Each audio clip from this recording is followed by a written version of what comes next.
제 남편은 항상 제게 이렇게 이야기를 합니다.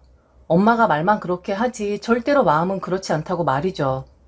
그리고 경상도 사람이라서 억양이 세고 약간 성격이 급할 뿐 화가 나거나 저를 혼내려고 의도를 하시는 건 아니라고 말입니다. 그저 말이 많은 것뿐이라고 하네요. 그리고는 꼭 한마디씩 덧붙입니다. 본인 엄마가 만약 그렇다고 해도 당신한테 그게 통하겠냐고 말이죠. 그 말은 인정합니다. 저는 그다지 순한 며느리는 아니에요. 시어머니가 쥐잡듯이 잡아도 고개 숙이고 네네 거리는 그런 며느리도 아니고 억지스러운 말씀을 하셔도 고개만 끄덕이며 호응을 하는 그런 며느리 절대 아닙니다. 그런데 저도 며느리는 며느리이거든요. 할 말 다 하고 시어머니 눈치 미친 듯이 보는 건 아니지만 그래도 저도 며느리라 어쩔 수 없이 시어머니께 흠잡힐 일은 하고 싶지 않습니다. 그런데 남편은 꼭 제가 풀어줄 수밖에 없는 상황에 놓였을 때 저를 위한다는 생각으로 꼭 시어머니에게 도와달라고 요청을 하곤 합니다. 혹은 집에 오시라고 말을 하죠. 아무리 그래도 시어머니와 며느리 사이인데 아무리 제가 시어머니 앞에서 주눅이 들지 않은 며느리라 해도 저도 어쩔 수 없이 며느리는 며느리잖아요. 예를 들면 이런 겁니다. 갑자기 침대에 누운 채 잠이 들 것 같은 상황에 남편은 이야기를 합니다. 내일 엄마 저녁 드시러 오시기로 했다고 말이죠. 갑자기 말입니다. 장을 보지 않아서 냉장고도 텅텅 비었고 만일 배달을 시킨다고 해도 금요일이라 일찍 집에 못 갈 수도 있는데 아무렇지 않게 시어머니를 저녁 식사에 초대했다는 이야기를 합니다. 그럼 왜 지금 이야기를 하냐고, 그리고 집에 먹을 것도 하나 없는데 갑자기 시어머니를 초대하면 어쩌냐고 물으면 남편은 그럽니다. 아, 정말 대충 먹으면 되지. 아무거나. 우리 먹는 거 같이 먹으면 되는 거지. 뭐 거창하게 차리라는 게 아니잖아. 그리고 엄마가 심하게 자기 음식 가지고 타박하신 적 없잖아. 엄마가 뭐 못 먹는 사람도 아니고. 그냥 우리 얼굴 보고 싶어서 오시겠다는 거지. 밥 먹고 싶어서 오시겠어? 그냥 우리 먹을 때 숟가락 하나만 놓으면 되는 거야. 대충. 저는 그런 마음이 조급해집니다. 뭘 해야 하지? 그래도 시어머니가 오신다고 하는데 반차를 내야 하나? 아, 정말 저 인간이 좀 미리 이야기를 했어야지. 왜 지금 와서 이야기를 하는 거지? 하여튼 인생에 도움이 안 돼요. 안 돼. 라고 속으로 되뇌이곤 하죠. 아니, 그걸 지금 말이라고 하는 거야? 대충이란 음식이 도대체 뭐냐? 나도 그거 맛 한 번만 보자. 대충이란 음식. 아무리 그래도 시어머니 오신다고 하는데 우리 먹는 거에 숟가락 하나만 얹으면 된다고? 냉장고 텅텅 비었어. 그리고 나 내일 늦게 끝날 수도 있는데 언제 와서 언제 저녁을 만들라고 이렇게 생각 없이 약속을 잡고 그래. 정말 생각이 있냐 없냐? 대충? 그럼 시어머니 식사로 라면이나 빵 쪼가리 놓아도 된다는 거야? 당신은 당신 엄마니까 대충이란 말이 나오겠지만 난 그래도 며느리야. 신경이 쓰일 수밖에 없다고. 왜 이런 걸 나랑 의논을 안 해? 차라리 자기가 내일 어머니 집으로 가. 우리 집에서 만나지 말고. 정말 맨날 그러는데 나 이제 슬슬 짜증내려고 해. 제가 저리 예민하게 반응을 할 수밖에 없는 것은 저희 시어머니는 말이 많으신 것도 있지만 잔소리가 정말 많으신 편입니다. 그건 남편도 마찬가지였었는데 어쩜 그렇게 모자가 닮은 건지 참 신기한 부분이긴 하죠. 시어머니는 했던 말을 또 하고 또 하고를 반복하시는 분이셨는데 만일 제가 중지를 시키지 않으면 아마 하루 종일 말씀을 하실 그럴 분이실 거예요. 이 부분은 남편도 마찬가지였었고요. 그래서 남편도 제게 한 소리를 듣는 일이 많긴 했었는데 물론 거의 대부분은 저의 건강을 걱정하는 잔소리이긴 합니다. 그런데 아파 죽기는 사람한테 이건 이렇게 해야 한다. 저건 저렇게 해야 한다. 그리고 그걸 먹어야 한다. 애초에 그 부분을 관리했어야 한다라고 계속해서 이야기를 하면 얼마나 짜증이 나는 줄 아시나요? 제 성격에 결함이 있어서 그런 것일 수도 있는데 아픈 사람은 뭐 아프고 싶어서 그러겠어요? 그리고 그 누구보다 아프지 않기 위해서 관리를 해야 한다는 것을 모르겠어요? 그냥 아무 말 안 했으면 좋겠는데 시어머니 제가 아플 때마다 전화기를 붙잡고 저를 놓아주질 않으시죠. 저는 목과 허리에 디스크가 있습니다. 처음엔 허리만 안 좋았었는데 제 자세가 정말 바르지 못한 건지 결국엔 목까지 안 좋아지게 되더라고요. 약물 치료와 시술을 병행하고 있는데 그럴 때마다 시어머니는 제게 전화를 하셔서는 잔소리 같은 조언을 하십니다. 목 디스크면 머리까지 아픈 거 아시죠? 두통에 시달려서 잠이라도 자야지 하고 누워있는 제게 어김없이 전화를 하셔서는 말씀을 이어나가시죠. 아가, 그러게 내가 똑바로 앉으라고 했니 안 했니? 아무리 바빠도 수영을 하든지 아니면 저녁에 30분씩이라도 걸으라고 했잖아. 그리고 지난번에 너 앉아있는 거 보니까 너 또 다리 꼬더라. 그러지 말라고 했잖아. 그리고 왜 스트레칭은 안 하니? 몸을 풀어줘야 한다고 했어 안 했어? 그 안마기 사용은 하니? 왜 그걸 사용을 안 해? 좀 괜찮아지면 자세 또 흐트러지고 그러다가 아파서 약 먹고 시술 받고 애초에 근본 자체를 치료해야 하는데 주먹 구구시로 터져 있는 걸 막기만 하고 있으니까 계속해서 아파오는 거 아니야? 나는 아무리 바빠도 매일같이 산책하고 매일같이 스트레칭하고 매일같이 자세를 똑바로 하게 하려고 노력하고 있어. 그리고 먹는 것도 잘 조절해서 지금 살도 많이 빠졌다고. 니들 젊다고 배달 음식 자주 시켜 먹고 음식 관리 잘 안 하는 것 같은데 그러다 정말 큰일 나? 그 아몬드는 잘 먹고 있니? 하루에 20개 이상 먹으면 안 되는 거 알지? 또 무턱대고 몰아서 먹는 거 아니야? 아몬드 그거 다 지방 덩어리야. 절대로 많이 먹으면 안 된다. 적당히 먹어야 그게 약이 되지 뭐든지 과하면 큰일 나는 법이야. 분명히 자려고 누웠다 이야기를 했는데도 시어머니의 잔소리는 끝날 기미가 보이질 않습니다. 처음엔 저의 아픈 허리와 목 이야기를 하다가 결국엔 남편과 사이가 좋나 안 좋나까지 가시는 그런 분이셨죠. 그러다가 시어머니와 맞지 않은 친구 이야기까지 하십니다. 그렇게 한창 말을 하시면서 전화하는 도중 꼭 이런 이야기도 하십니다. 너 쉬어야 하는데 내가 너를 방해하고 있는 거지? 딱 이 말 한마디만 하고 끊을게. 라고 하시고는 계속 이어가시죠. 왜 우리 초등학교 때 운동장에 애들 쭉 다 세워놓고 마지막으로 하시면서 절대로 말을 끝내지 않으셨던 교장 선생님처럼 말입니다. 꼭 애들 한둘은 쓰러지게 만드셨던 교장 선생님처럼 시어머니도 항상 제게 그러셨죠. 결국 저는 시어머니에게 앙탈을 부리고 말았습니다. 그만 말씀하시면 안 돼요. 귀 따가워요. 그리고 저라고 똑바로 앉고 싶지 않아서 그러는 거 아니에요. 신경을 쓰기는 하는데 집중하다 보면 자세가 흐트러지는 거죠. 그리고 어머니는 일도 안 하시고 여유로우시니까 수영도 하시고 산책도 하시는 거지. 저는 그럴 시간이 없는데요. 말은 그 누가 못해요. 저도 말은 쉽게 하겠어요. 그런데 상황이 안 되는데 왜 자꾸 그 말을 반복하시는 건데요? 제가 분명히 쉴 거라고 잘 거라고 말씀드리지 않았어요? 그런데 왜 전화를 안 끊으시고 계속 말씀을 하시는 거예요? 어머니, 이거 저 괴롭히시는 거예요. 아, 정말 전화 좀 끊어주세요. 그 애도 그렇고 어머니도 그렇고 왜 1절만 하면 될 것을 2절, 3절까지 하시는지 모르겠네요. 교장 선생님 출신도 아니시면서 끝났듯 왜 끝내지를 않으시는 건데요. 걱정해 주시는 건 감사한데 도가 지나치면 잔소리가 되는 거예요. 아몬드 적게 먹으라고 제게 조언하실 게 아니라 어머님 좀 말씀 좀 줄이세요. 그럼 저희 시어머니는 멋쩍다는 식으로 웃으시고는 전화를 끊어주십니다. 그리고 한 번은 제가 장염에 심하게 걸려서 배가 너무 아파 움직이지 못했던 적이 있었는데 와, 장염이 저는 그렇게 무서운 걸 줄은 정말 몰랐었어요. 배도 아프고 열도 나고 움직이기 힘들 정도로 배 쪽이 당겨오는데 거동을 거의 못할 정도로 심하게 앓은 적이 있었죠. 이때 남편은 저를 위한다는 생각으로 또다시 실수를 범하고 맙니다. 바로 시어머니를 저희 집에 부른 거였어요. 끙끙 앓고 있는 제게 전화를 걸어서는 엄마한테 이야기해서 며느리 아파서 움직이지 못하니까 가서 병간호를 하라고 했다 하더군요. 집안도 엉망진창이었고 설거지도 못해서 파리가 꼬일 지경이었었는데 정말 생각 없이 행동한 남편이 너무 원망스럽더라고요. 집안이 엉망진창이었는데 아픈 건 둘째치고 시어머니가 또 얼마나 잔소리 폭격을 하실지 저는 그게 더 무서웠습니다. 그래서 그렇게 안 해도 된다고 그냥 혼자서 조용히 있고 싶다고 이야기를 했는데 이미 시어머니가 남편의 전화를 받고 출발을 하셨다는 거예요.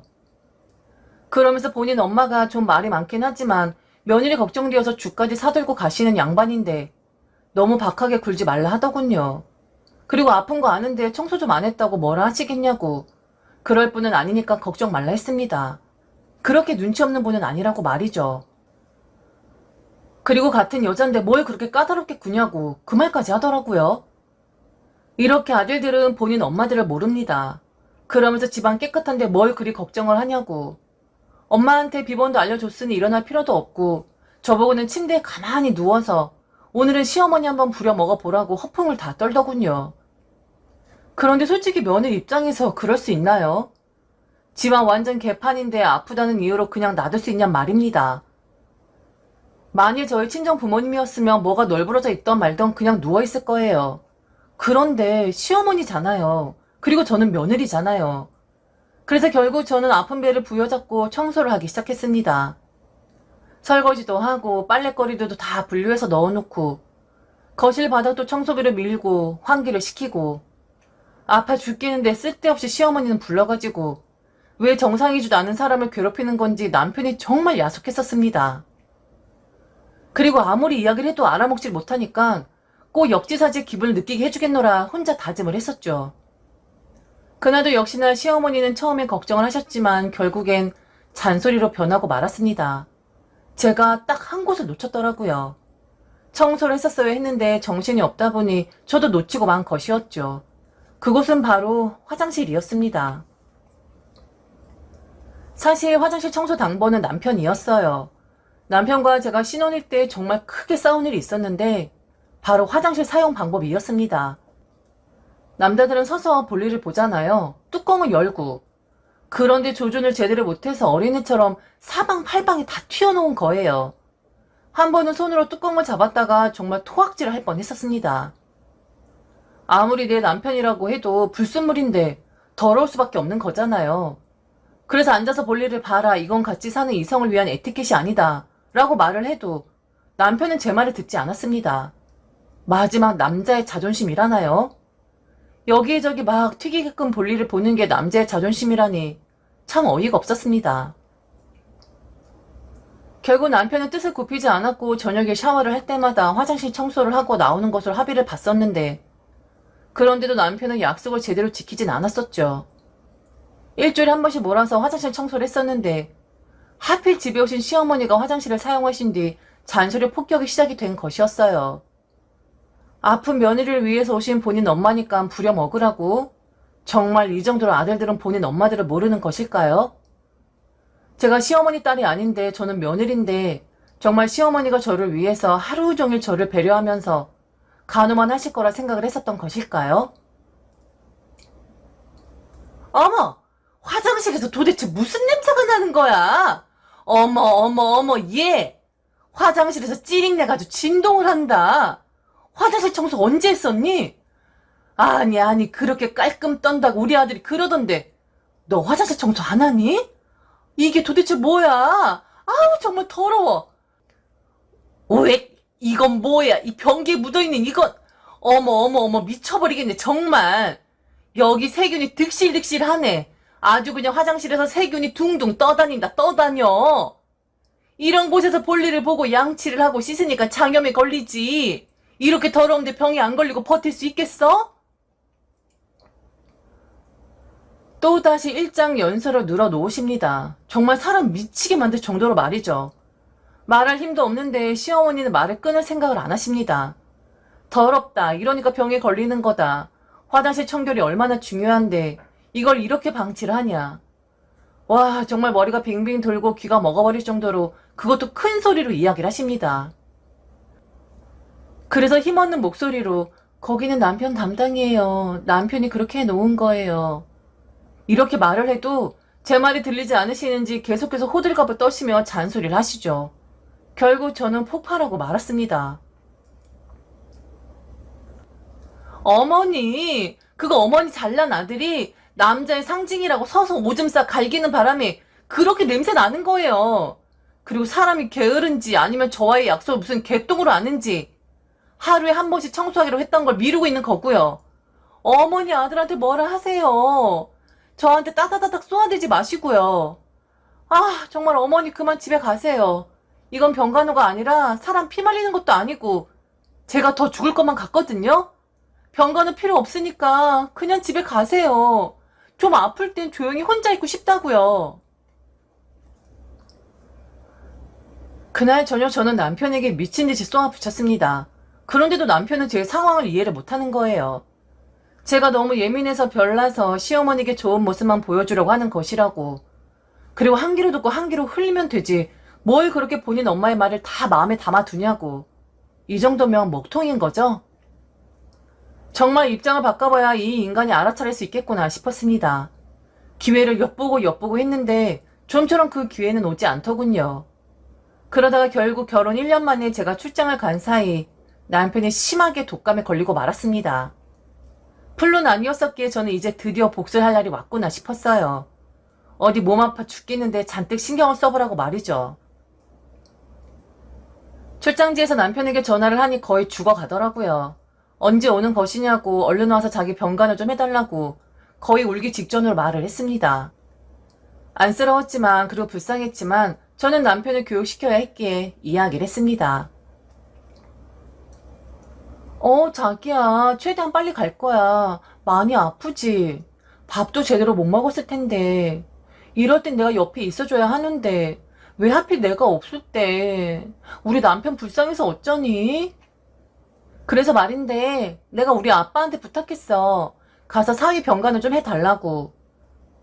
엄마랑 어머니는 연약한 여자들인데, 혹시 자기 독감 옮으면 어떡해. 부탁할 사람이 아빠밖에 없더라고. 아빠도 당연히 그렇게 해야지 하시면서 벌써 출발하신 것 같더라고. 오랜만에 사이랑 대화도 하고 너무 좋을 것 같다고 흥분하셨더라. 우리 아빠 알지? 절대로 자기한테 화를 내고 싶어서 그러는 분이 아니라 아빠는 말하는 걸 좀 좋아할 뿐이야. 그러니까 혹시나 아빠가 뭐라 이야기하면 한 귀로 듣고 한 귀로 흘려. 그리고 설마 아파서 골골대는 사람한테 아빠가 뭐라 하겠어? 그 정도로 눈치 없는 분은 아니니까 너무 걱정하지 마. 이번 참에 장인어른 제대로 한번 부려먹는다고 생각해. 그리고 같은 남잔데 별 상관없잖아. 얼른 갈 테니까 아프지만 우리 아빠랑 좋은 시간 보내도록 해. 그냥 침대에 누워있으면 돼. 아빠가 알아서 비번치고 들어갈 거야. 그럼 우리 자기 얼른 나. 사랑해. 제가 시어머니와 남편의 끝도 없이 계속되는 말들에 예민하게 굴었었던 건 바로 우리 아빠가 남편과 시어머니 못지않게 잔소리를 하는 스타일이어서 그랬습니다. 앞서 이야기한 교장 선생님 같은 스타일이 딱 우리 아빠였거든요. 어렸을 때부터 아빠의 끝없는 잔소리를 들으며 컸었는데 결혼하고 나서도 그리 되니 정말 죽을 맛이긴 하더군요. 어쩜 우리 아빠랑 똑같은 남편 게다가 시어머니를 만났는지. 우리 아빠가 한번 말을 시작하면 엄마와 저는 귀에 피가 난다고 혹은 귀에 딱지가 않겠다라는 말을 하곤 했었습니다. 요새 뭐 투머치 토커라고 파이팅 넘치고 재미난 사람으로 인식이 바뀌었었지만 영원히 끝나지 않을 것만 같은 계속 또 시작이 되는 그런 잔소리 들어보지 못한 사람들은 그 괴로움 절대 모릅니다.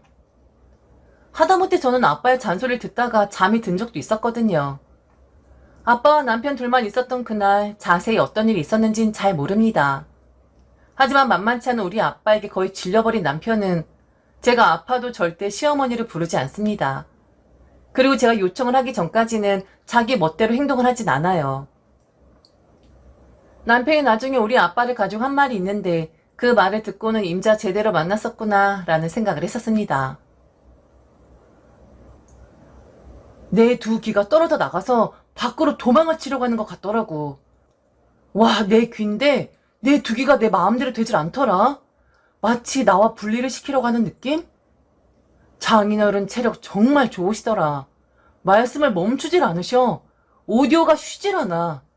와, 정말 장인어른 인정, 진짜 인정. 이래서 사람의 입장을 바꿔봐야 하는 법인가 봅니다. 자신이 경험을 하니 남의 괴로움이 보이기 시작했으니까요. 그래도 그 잔소리 습관은 버리지는 못하더라고요. 좀 선을 넘을라 치면 제가 하고 경고음을 올려줍니다. 그럼 바로 멈추긴 하더라고요. 그리고 가끔은 이런 협박을 하기도 합니다. 자기, 우리 아빠랑 단둘이 있고 싶어? 시간 만들어줄까?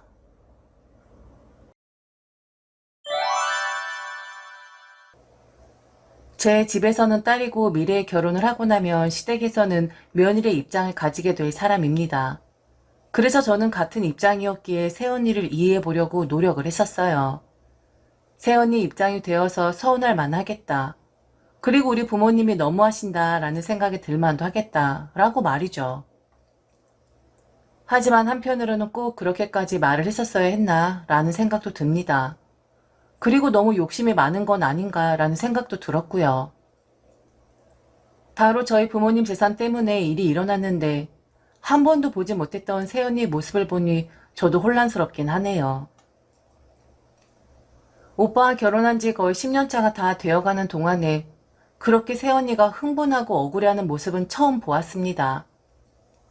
왜 그렇게 돈 앞에서는 사람들이 흉물스러워지는 건지, 지금 상황이 더 좋지 않아서 극한으로 치닫은 상황이라는 것도 알겠지만 가족들끼리 돈 가지고 언성을 높였다는 점에서 많이 서운하긴 합니다. 엄마가 결단을 내려주기 전까지 새언니는 매일같이 제게 전화를 걸어왔어요. 그리고 정말 그 돈을 받을 생각인 거냐고, 만일 그 돈을 받으면 그동안 저를 잘못 본 거라고 생각을 할 거라며 읍소 아닌 읍소를 합니다. 아가씨, 정말 그렇게 하실 거예요? 아가씨가 결단을 내려주시면 되는 거라고요. 아무리 어머님 아버님이 그렇게 하시겠다 해도 아가씨가 거부하시면 억지로 주시겠어요? 정말 저희가 너무 힘이 들어서 그래요.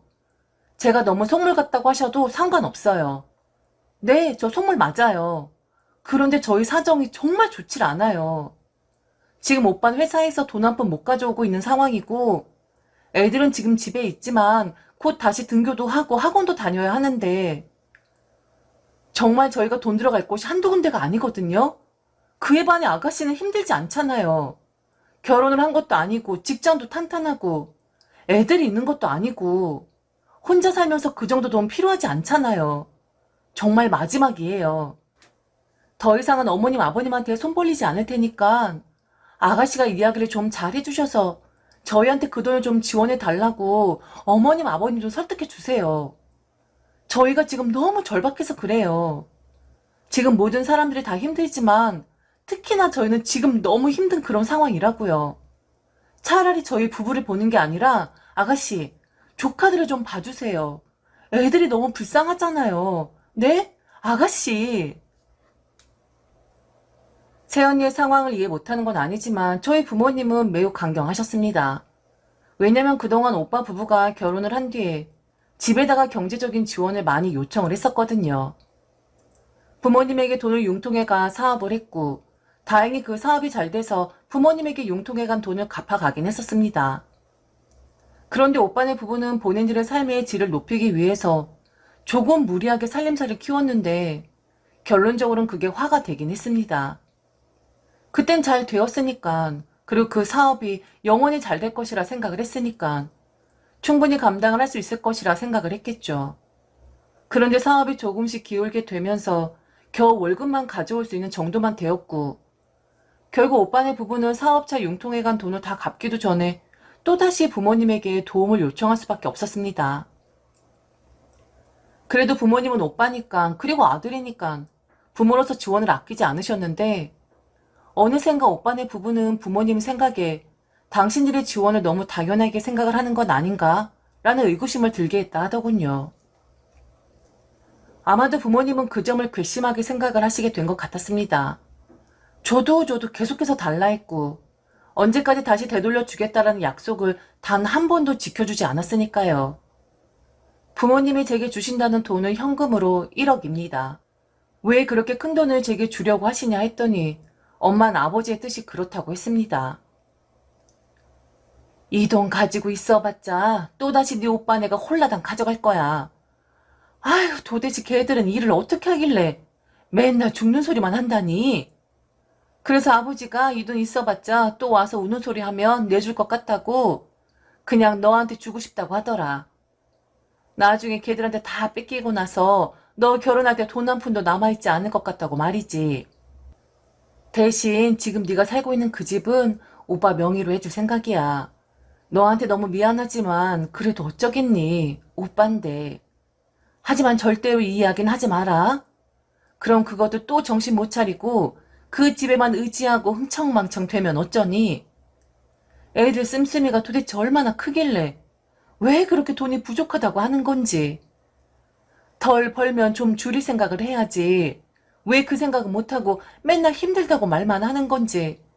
아휴, 내가 걔들 생각하면 속이 너무 답답해서 잠이 다 안 와. 오빠네 부부가 좀 대책 없이 살림을 키워놓은 것은 맞으나 그들도 잘 해보려고 한 것은 틀림없었어요. 그리고 부모님을 생각하는 것처럼 부모님의 돈을 당연히 자기들 것이라고 생각할 만큼 이기적인 부류의 사람들은 아니라고 생각을 했습니다. 그리고 그동안 자기들이 가져간 것이 있으니까 부모님이 제게 현금 1억을 주시겠다는 그 뜻을 거스를 것이라고 생각지도 않았고요. 그런데 저 1억이 저희 집안의 불화가 될 줄은 정말 몰랐습니다. 그렇게 돈 앞에선 사람들이 약해지는 것일까요? 아무 생각 없이 그 돈을 쟁취하기 위해서 수단과 방법을 가리지 않는 것이 바로 사람들의 본성인 것일까요? 지금까지 본인들이 어찌 행동을 했는지는 돌아보지도 못한 채 모렴치가 되어버리는 것이 바로 돈이라는 존재인 걸까요? 부모님이 제게 돈을 주신다는 이야기는 당연히 오빠네 부부 귀에도 들어가게 되었습니다. 훔친 돈도 아니고 부모가 본인 자식에게 준다고 하는데 굳이 숨길 이유는 없었으니까요. 그런데 그 소식에 새언니가 도를 넘는 언행을 하기 시작했고요. 물론 오빠도 본인들이 더 필요한 돈이라고 거들긴 했지만 새언니는 그 돈을 좀 더 집착적으로 굴긴 했습니다. 그리고 오빠가 우리 집안의 아들이라는 점과 조카들 우리 집안의 장손이라는 점, 그리고 나중에 부모님을 위해 희생하고 헌신해야 하는 점은 본인, 즉 며느리라는 점을 거론하면서 말이죠. 그리고 서운하다 했습니다. 지금 절박한 상황에 놓여져 있는 사람들은 바로 본인들인데 왜 그걸 고려해주지 않으시냐며 이건 불공평하다 했습니다. 지금 당장 목마름에 죽어가는 사람이 있는데 왜 그걸 못 보시고 목말라 하지 않는 사람에게 물을 건네주려 하시는 거냐며 원망을 쏟아냈죠. 어머니, 아버님, 그동안 저희가 좋은 모습 보여드리지 못한 거 저희도 잘 알아요. 그런데 저희가 일부러 그런 게 아니잖아요. 상황이 그렇게 만든 것이고 어쩔 수 없이 지금 부족한 모습을 보여드리는 건데 지금 꼭 그 돈을 필요하지도 않은 아가씨에게 주셔야겠어요? 어머님, 아버님한테 경제적으로 지원을 과도하게 받긴 했지만 그만큼 저 며느리로서 시댁이 할 도리는 다 했다고 생각해요. 명절, 제사, 어머님, 아버님 생신 단 한 번도 빠뜨린 적 없었고 아이들 보고 싶어 하실까봐 자주 시댁에 들어왔었고 가끔은 저희 스케줄까지 취소하면서 시댁 일에는 최선을 다했다고요. 경제적으로 지원을 해주셨으니까 몸으로라도 때워야 한다는 생각 가지고 있었고요. 항상 우리는 빚을 지고 있다라는 생각을 가지면서 그렇게 드렸다고요. 그런데 지금 그 돈 아가씨한테 별로 필요하지 않은 돈이잖아요. 염치 없는 것도 알고 이런 말 며느리로서 하면 안 되는 거 잘 알지만 그 돈 필요한 거 바로 저희들이라고요. 저희들이 잘 살아야 나중에 어머님, 아버님도 그렇고 아가씨한테도 다 도움되는 거 아닐까요? 정말 그 돈 저희한테 너무 절실해요. 지금 저희는 그 돈을 가지게 되면 죽을 고비를 넘기는 거지만 아가씨는 절박하지도 않은 상태에서 그 돈을 받게 되는 거라고요. 그럼 고려해 주셔야 하는 자식이 과연 누구일까요? 어머님, 아버님, 그의 아들이에요. 그리고 저는 이 집안의 며느리고 나중에 어머님, 아버님을 의탁한 사람들은 아가씨가 아니라 바로 저희들이라고요. 아가씨 결혼하고 나면 출가 외인이나 다름없는데 만일 저희가 망해버리면 그 피해는 어머님, 아버님한테까지 가는 거라고요. 정말 다시 생각해 주세요. 그 돈 저희한테 주시는 것이 맞다고 생각해요. 아가씨한텐 필요 없는 돈이라고요. 절실한 사람은 저희지 아가씨가 절대 아니라고요. 오빠네가 지금 힘든 상황이라는 것은 알고 있었지만 새언니의 간절한 읍소가 가련하다거나 안쓰럽다는 생각이 들진 않았어요. 그리고 저희 부모님 앞에서 이야기를 하는 것에 놀랍기도 했고요. 그런데 부모님은 강경하셨습니다. 단호하게 잘라서 말씀을 하셨어요. 제게 주셔야겠다고 말이죠. 그리고 내 돈 내가 내 딸한테 주겠다는데 필요한 사람 덜 필요한 사람을 왜 따져야 하는 것이냐고. 그리고 지금 너의 모습이 얼마나 해괴망측한 줄 아냐고 야단을 치셨습니다. 그동안 니들이 가져간 돈이 얼만데 고작 동생한테 1억 주는 게 아깝다, 옳지 않은 행동이다라는 말을 하는 게냐? 요즘 힘들지 않은 사람이 어딨어. 다들 힘들게 살고 있고 다들 하루하루 견디며 살아가고 있어. 그런데 니들 정말 진심으로 노력이란 건 하고 있니? 어줍지 않게 노력하고 있어요라고 말만 하는 것이 아니냐고. 매일 힘들다, 조금만 도와주면 된다, 곧 괜찮아질 거다, 곧 드릴 거다 하면서 그동안 우리한테 가져간 게 얼마인 줄이나 아니? 그건 생각 못하면서 조금 남은 현금 네 동생 결혼 자금으로 미리 좀 주겠다는데 이게 도리에 어긋나는 거야? 상황이 절박하다, 궁지에 몰려있다라는 말을 하기 전에 그만큼 니들이 노력을 해보았냔 말이야. 내가 그동안 너희들을 지켜본 결과 니들은 그냥 말만 앞서는 사람들이야. 입만 살아있는 그런 사람들은 절대로 사업 같은 거 하면 안 되는 거다. 사업하는 사람에게 있어서 가장 중요한 덕목이 바로 신이라는 건데 니들이 지금까지 우리한테 한 약속을 단 한 번이라도 지켜본 적이 있니? 그리고 빚을 진 기분이었다고? 그래서 시댁에 일 있으면 니들 상황까지 취소해가면서 그리 했다고? 그럼 만약 우리가 니들한테 경제적으로 지원을 해주지 않았다면 자식 도리를 하지 않았을 거라는 그런 말이니? 지금 네가 이야기한 그 자식돌이라는 것이 응당해야 하는 것 아니야? 정말 못돼먹은 생각을 가지고 있었구나. 어찌 이렇게 사람들이 옹졸해? 부끄러운 생각도 들지 않아?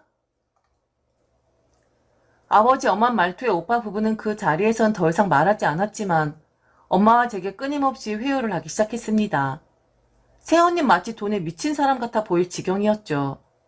그런데 곰곰이 생각해보니 아버지의 말이 틀린 게 하나도 없더군요. 상황이 좋지 않다, 힘들다, 다음 달을 어찌 버텨야 할지 모르겠다 하면서도 정작 오빠니는 좀 여유로워 보였거든요. 만일 제가 오빠니 입장이라면 잠을 줄여가면서까지 일을 했을 것 같은데 그런 모습을 절대로 보이지 않았었습니다. 주말이면 요즘 이런 시국에도 애들을 데리고 캠핑을 자주 갔었고 그리고 일을 하는 사람이니까 그럴 수 있다 치겠지만 30평 남짓한 집에 집안 살림을 도와주시는 도우미 아주머니까지 고용을 한 상태였었거든요. 일을 하느라 정신도 없고 집안일 할 시간이 없어서 도우미 아주머니를 고용했다고 이야기를 했는데 만일 그렇게 돈이 없고 살림이 빡빡하면 본인이 직접 해야 하는 거 아니었을까요? 그래서 그리 힘들면 아주머니에게 잘 말씀드려서 중단을 하는 게 어떠냐 했더니 새언닌 제게 그랬습니다. 아가씨, 제가 다른 건 다 포기해도 아주머니는 절대로 포기 못해요. 한 번 쓰지 않았던 사람들은 그 편리함을 모르는데 한 번이라도 쓴 사람들은 절대로 그 편리함을 잊지 못한다니까요. 그리고 애들이 워낙에 사나워서 아주머니 안 오시면 저희 집 쓰레기장 될 거예요. 돈은 없지만 그래도 쓸 건 쓰면서 살아야죠. 아, 로또라도 당첨되면 정말 좋을 텐데 왜 매주 사는데 당첨이 안 되는 걸까요? 도대체 누가 되는 건지. 아, 우리도 좀 당첨되면 좋겠다. 저리 말을 했었고 넉넉해 보이는 생활을 했었기에 이번에 세연이의 극한 반응을 저는 더 이해를 할 수 없었습니다. 아마 저런 모습을 보고 부모님이 더 이상 지원을 해주고 싶지 않다, 남아있는 돈을 빨리 제게 넘겨야 그 돈이라도 건질 수 있겠구나라고 생각을 하신 게 아닌가 싶었어요. 아버지 엄포 이후에도 세연이는 저와 엄마를 돌아가면서 설득하기 시작했는데 그 설득이 먹히지 않자 결국엔 엄마에게 본인이 할 수 있는 마지막 단계의 협박을 하기 시작했는데 어리석어도 너무 어리석은 사람이었습니다. 저렇게 행동을 하니 부모가 자식에게 신의를 잃었다는 말을 한 거겠죠. 어머니, 정말 그 돈 아가씨한테 주신다면 저희 어머님 아버님한테 너무 실망해서 안 보고 살 수밖에 없어요. 그럼 어머님 아버님은 아들도 잃으시는 거고 며느리도 잃으시는 거고 하물며 이 집안의 장손인 손주도 잃으시는 거라고요. 지금 저희들은 어머님 아버님 눈밖에 났고 어머님 아버님 눈에는 아가씨만 보이는 것 같은데 그럼 아가씨만 보면서 사시도록 하세요. 앞으로 아가씨가 다 하세요. 제사부터 명절 그리고 두 분 생신까지 몽땅 다 하시면서 그렇게 사시라고요. 제가 너무하는 걸 생각하시죠? 그런데 어머니 아버님도 정말 큰 모순점이 하나 있다는 거 아세요? 저희한테는 융통해 주신 거잖아요. 그리고 처음 지원을 해 주셨을 때 저희 다달이 이자까지 쳐서 갚아드렸었잖아요. 그런데 아가씨한테는 왜 그냥 주시는 건데요? 저희한테 이자까지 쳐서 갚으라고 하셨으면서 왜 아가씨한테는 그냥 주시는 거냐고요. 이거야말로 정말 너무 불공평한 거 아니에요? 처음엔 그이도 우리가 너무 안일한 모습을 보인 거다. 우리를 책망하자라고 생각을 했었는데 생각하면 생각할수록 어머님, 아버님 이번 결정에 저는 서운함을 감출 수가 없네요. 아가씨가 다 하세요. 아들 노릇, 며느리 노릇, 손주 노릇, 게다가 딸 노릇까지 다 하시면서 그렇게 사시라고요. 저희는 손 뗄게요. 저런 말은 하면 안 되는 거 아닌가요? 아무리 궁지에 몰렸어도 해야 할 말, 안 해야 할 말이 있는 법인데 세연이 이제 때를 쓰다 못해 억지를 부리고 있는 것 같았습니다. 그리고 왜 본인들의 행동을 뒤돌아보지는 않는 것일까요? 현금 1억이 이런 사달을 불러일으키다니. 사실 저는 그 돈 있거나 말거나입니다. 그리고 부모님에게 저는 받을 생각 전혀 없고 만일 그 돈을 오빠네가 가져갈 것 같아 노파심에 제게 주시고 싶으시면 그냥 주었다고 말만 하시라 했습니다. 새언니가 저렇게 억지를 쓰며 나오니 그 인성이 보이는 것 같았고 그리고 그동안 좋은 마음에 지원했던 부모님의 진심이 허투루 돌아가는 것 같아서 제가 화가 나더군요. 그냥 지켜보기만 했었는데 그리고 이해를 하려고 했었는데 무슨 막장처럼 나가는 새언니를 더 이상 두고 볼 순 없었습니다. 언니 진짜 양심 없는 사람이네. 언니랑 오빠가 우리 부모님 안 보는 건 상관없는데 그럼 그동안 가져간 돈은 갚아야 하는 거 아니에요? 그냥 안 보겠다? 그럼 너무 도둑놈 심보인 거죠. 사람이 어떻게 이렇게까지 가요? 어떻게 이런 식으로까지 나오냐고요. 정말 이 정도 수준일 줄은 몰랐었네요. 부끄러움이 뭔 줄도 모르죠? 당연하다 생각하는 거 아니다. 분명히 오빠는 언니가 엄마 아버지한테 고마운 마음이 있을 것이다 생각했었는데 정말 그냥 당연하다 생각했었네. 왜 니들이 한 짓은 생각 안 하냐? 그나마 넉넉한 부모 만나서 어려울 때마다 손 벌릴 때 있어서 운 좋았다 생각을 해야지. 니들 안 주고 다른 자식 준다고 하니까 그게 그렇게 억울해? 그게 그렇게 서운해? 그리고 언니 며느리예요. 지금 시댁 재산 가지고 이렇게 떠들어대는 거 주제 넘는다고 생각하지 않아요? 오빤 가만히 있는데 왜 언니가 더 나서서 난리인 건데요. 정말 사람도 참 한심하다. 그 나이 먹고 어쩜 그렇게 생각이 모자랄 수가 있어요? 하나만 알고 둘은 모르지. 니들이 어떻게 부모님 뜻을 알겠니? 결국엔 엄마도 도가 지나친 새언니의 말에 폭발을 하고 말았습니다. 그리고 제가 살고 있는 부모님 명의인 그 집, 분명 나중에 오빠 명의를 돌려주시겠다 하며 제게 이해해달라고 하셨었는데 새언니의 저 말로 인해 그 집까지 날아가게 되었습니다. 새언니의 입이 방정이었던 것이었죠. 우리가 죽었니? 나나 네 시아버지가 죽었어? 아니면 어디가 아파서 어디 들어가기라도 해야 한다니? 왜 그렇게 끝까지 가? 왜 그렇게 막장까지 가냐고? 그래, 네 말처럼 보지 말자. 앞으로 우리는 우리 딸만 보고 살 테니까 네가 말한 대로 그렇게 살도록 하자고. 그런데 그동안 가져간 돈은 갚아야 하지 않겠어? 한 번도 제 날짜에 들어온 적 없었던 그 돈, 이젠 좀 받아야겠다. 어찌 부모의 마음을 이렇게 모를 수가 있어? 어떻게 사람이 이렇게 한치 앞을 못 보고 그런 망발할 수가 있어? 돈 앞에는 장사 없다더니만 결국에 이런 꼴을 보이는구나. 네 말처럼 그렇게 살자. 우리야말로 아쉬울 거 하나 없어. 네가 그렇게 이야기하면 뭐 우리가 그러지 말아달라고 빌기라도 할 것 같았니? 그리고 이미 이렇게 결론 났으니까 네 입이 얼마나 방정인지 이야기해 줄게. 지금 딸이 살고 있는 그 집, 딸한테 현금 주고 난 뒤에 니들 명의를 돌려주려고 했는데 그 마음 싹 다 사라졌다. 니들은 도와줘도 고마움도 모르는 것들이고 도와줘도 그게 당연하다고 생각할 위인들이야. 아쉬울 거 하나 없으니까 돈이나 타다리 갚도록 해라. 어려워봐야 비빌 언덕이 없다는 거 알아야 소중함을 알겠지. 염치 없는 것들, 생각 없는 것들 같으니라고. 결국 오빠네 부부는 살아있던 그 입으로 본인들이 본인 무덤을 파고 말았습니다. 그런데도 정신 못 차린 새언니는 제게 그러더군요. 아가씨는 좋겠다고 말이죠. 아가씨, 아들이 버젓이 있는데 딸인 신우에게 전 재산을 물려주신다는 시댁. 정말 뉴스에 나올 만한 일이네요. 아가씨는 정말 좋으시겠네요. 앉은 자리에서 손 안 대고 재산 받게 생겼으니까요. 그러게요. 언니네 시댁은 딸인 신우이한테 전 재산 물려주신다고 하는데 그럼 언니네 친정에선 딸인 언니한테 뭐 좀 안 주신대요? 남의 부모 거 탐내지 말고 언니네 부모님한테 뭐 좀 있는지 한번 살펴보세요. 그동안 우리 부모님한테 받았으니까 이제 우리 오빠도 언니네 부모님한테 받아야 하지 않겠어요? 그게 바로 공평한 거죠. 안 그래요, 언니? 새언니는 오빠가 나쁜 사람이라고는 생각하지 않아요. 그저 열심히 사는 방법을 모르는 사람들이라고 생각이 듭니다. 답이 없어요, 답이. 좀 새언니는 오빠가 열심히 살았으면 하는 바람입니다. 입으로 이야기하는 게 아니라 정말 땀 흘려가면서 노력을 하기를 진심으로 바라요. 그리고 그만 부모님한테 기대고 말이죠. 그리고 양심도 좀 챙겼으면 좋겠네요.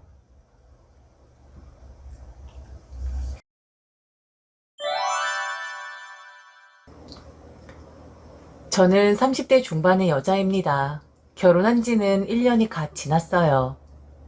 요즘 같은 어려운 시기에 든든한 직장 있고 마음 넓은 남편이 있어서 참으로 행복합니다. 여생이 지금과 같이 평온했으면 더할 나위 없겠습니다. 제게 있어서 결혼 전까지의 삶이란 우울함과 어두움 그 자체였어요. 그것은 아버지와 어머니, 그리고 어떤 한 아저씨 때문이었죠. 아무에게도 털어놓지 못했던 황당했던 제 사연에 대해 이야기해 봅니다. 저의 아버지는 제가 초등학생 때 교통사고로 돌아가셨어요. 아버지와 엄마는 같은 동네에서 만났는데 중학교를 졸업하고 서울로 야반 도주를 했다고 합니다.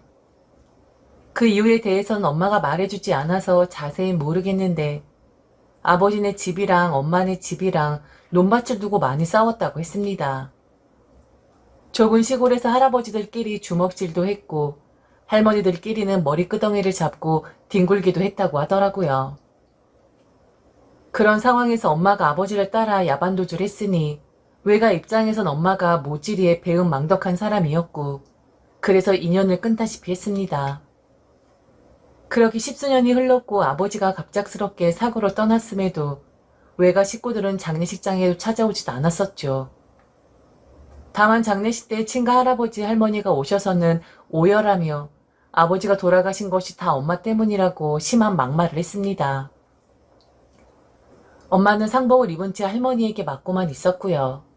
그 모습이 아직도 생생하네요. 아버지가 그렇게 된 것이 엄마 잘못도 아닌데 너무하다 싶을 정도로 험하게 대하셨어요. 그리고 저와 제 동생도 싫어하셨죠. 엄마를 꼭 빼닮았다면서요. 엄마와 저 그리고 동생은 그렇게 양쪽 집안에서 없는 존재 취급을 받았었습니다. 당시 엄마와 아버지는 노점 장사를 했었는데 아버지가 떠나고 나서 엄마 혼자서 하기는 힘든 일이었기도 했고 아무도 도움을 주는 사람이 없었기에 엄마는 장사를 접고 공장에 들어가서 일을 했습니다.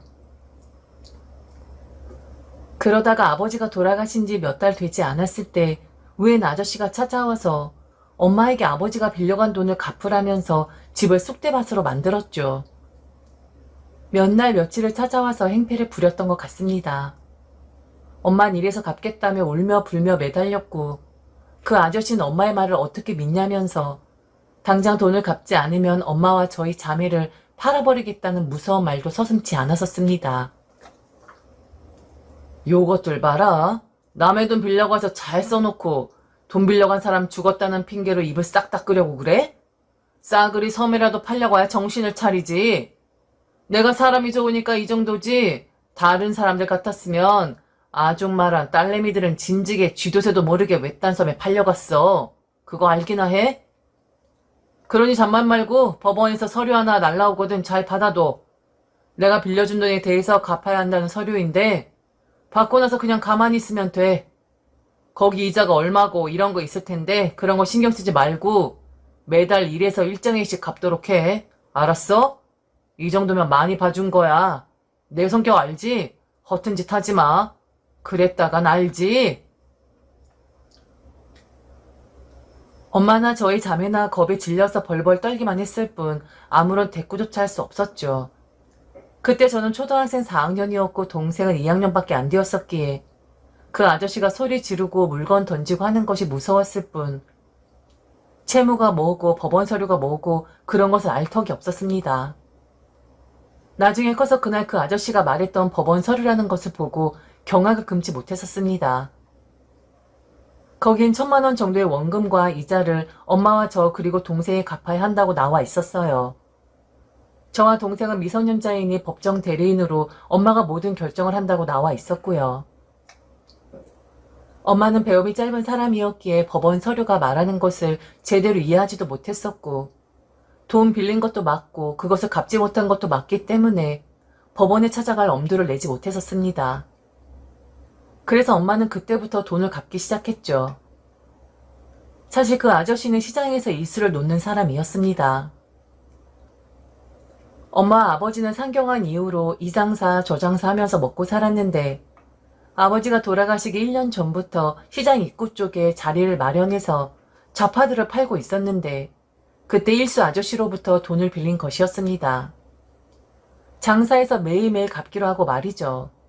그런데 그걸 다 갚기도 전에 아버지가 돌아가신 것이었습니다. 엄마는 당연히 그 일수 아저씨를 잘 알고 있었고 성격이 더럽고 무서운 사람이라고 하더라고요. 그 이후로 그 아저씨는 수시로 찾아왔어요. 엄마는 어떻게든 돈을 마련해 보려고 했지만 공장에 다니면서 제대로 돈이나 받을 수 있었겠나요? 늘 아저씨가 찾아오면 나 죽었어 하고 납작 엎드리는 일밖에는 없었습니다. 제가 중학생이 될 무렵에는 거의 매일같이 저녁 시간에 찾아와서 밥을 먹고 가곤 했었습니다. 왜인진 모르겠지만 어느 날부터 매일 찾아왔었죠. 처음 1년간은 폭력에 횡포에 욕설에 말도 못했는데 저녁밥을 차려주고 나서부터는 엄청 많이 줄었었습니다. 마치 엄마가 마법이라도 부리는 것 같았어요. 늘 성난 멧돼지 같았던 아저씨가 조금은 부드러워졌다고 할 수 있었습니다. 왜 그런지는 고등학교에 들어가서 알게 되었죠. 그날은 복통이 매우 심한 날이었는데 양호 선생님이 집에 가서 좀 쉬라고 하더라고요. 난생 처음 해보는 조퇴였고 저는 집에 가서 쉬기 위해 부지런히 집으로 갔는데 현관 앞에 남자 신발이 놓여 있어서 도둑인 줄 알고 깜짝 놀랐습니다. 그런데 알고 보니 일수 아저씨였어요. 엄마랑 버젓이 안방에 있는 모습을 보게 된 것이었죠. 엄마는 저를 보자마자 당황해서는 말을 더듬거렸고 저는 한눈에 이 모든 상황이 정리가 되더라고요. 그 모습을 목격한 이후로 아무리 아파도 조퇴라는 것을 생각지도 않았었고 오히려 학교가 끝나고 집으로 곧장 가는 것이 아니라 아예 학교에 남아서 공부를 하다가 늦은 시간에 들어갔습니다. 그리고 동생에게도 주의를 주었습니다. 절대 조퇴하거나 해선 안 돼. 학생은 죽어도 학교에서 죽는 거야. 양호실에 누워있는 한이 있더라도 결석 조퇴는 안 된다. 언니 말 명심해. 그리고 학교 끝나면 무조건 도서실 가서 1시간이라도 공부하고 와. 학교 끝났다고 집에 곧바로 오지 말고. 며칠 뒤 엄마는 저를 앉혀놓고 말했죠. 빚은 신경 쓰지 마. 엄마가 다 알아서 할 거야. 내가 배운 게 없고 무식하지만 내 두 딸들 위해서 무슨 짓이라도 할 수 있어. 저 세상에 있는 네 아버지도 이해해 줄 거야. 넌 아직 어리니까 잘 모르겠지만 이 엄마 돈 때문에 너무 힘들어. 차라리 잘 됐어. 이제 행패는 안 부리니까. 일수 아저씨 비 거슬리지 않게 네가 눈 감아줘. 이 일로 삐뚤어지거나 엇나가면 안 돼. 그럼 엄마 진짜 죽게 될지도 몰라. 엄마의 심정이 어렴풋이 이해가 갔습니다. 엄마도 어쩔 수 없는 상황이라 거스를 수가 없었겠죠. 그러나 저는 그 일수 아저씨를 진짜 짓이겨버리고 싶은 마음뿐이었습니다. 우리 집에 붙어있는 악기와 같은 인간이었어요. 그럼에도 제가 무슨 힘이 있어서 대항할 수 있었겠나요. 그저 이 악물고 공부할 도리밖에 없었습니다. 그렇게 잿빛 같았던 고등학교 시절을 보냈고 전 대학에 진학하게 되었습니다. 대학만 졸업하면 얼른 취직해서 돈 많이 벌어서 일수 아저씨 빚 얼른 갚고 다시는 못 찾아오게 하고 싶었죠. 제가 대학에 갈 무렵에 엄마는 친구분과 함께 자그마한 실내 포차를 하게 되었어요. 말이 동업이지 돈이 없었던 엄마는 음식하고 청소하고 다 해야 하는 것이었고 동업 아주머니는 바쁜 시간에 가끔 들러서 도와주는 정도였습니다. 그래도 엄마는 힘든 줄 모르고 매우 만족해했습니다. 얼마나 고마운 친구야. 그래도 수익은 똑같이 나누어 준다고. 공장 다닐 때보다 100만 원은 더 벌잖니. 거기다가 네가 공부도 잘해서 장학금도 받아오니 이제 돈 모을 일만 남았어. 일수 아저씨 빚이야 꾸준히 갚고 있으니까 너 대학 졸업 때 즈음이면 끝낼 것 같고 그땐 너도 취직할 거고 그럼 그때 우리 20평대 빌라라도 한 채 꼭 얻자. 거기서 우리 새 모녀 살게 되면 그럼 엄마는 소원이 없겠다. 엄마가 그리 말하니 안심이 되기도 하고 행복이 손에 잡히는 듯 했어요. 저는 학교와 아르바이트를 마치는 대로 엄마의 가게에 가서 일을 도왔습니다. 엄마는 술 파는 곳이기 때문에 나오지 말라고 했지만 서빙이라도 도와야겠다는 생각이었어요. 그런데 가만히 보니 일수 아저씨가 이제는 엄마의 가게로 드나들더라고요. 술과 안주를 잔뜩 시켜 먹고 계산도 안 하고 가는 것이었죠. 저는 꼴도 보기 싫은 일수 아저씨였지만 술값은 내고 가시라고 말했더니 인상을 팍 쓰며 욕을 하더라고요. 이 대가리에 피도 안 마른 어린 것이 뭐가 어쩌고 저째? 내가 지금까지 니들 봐주었으니까 이렇게 먹고라도 사는 거 아니야?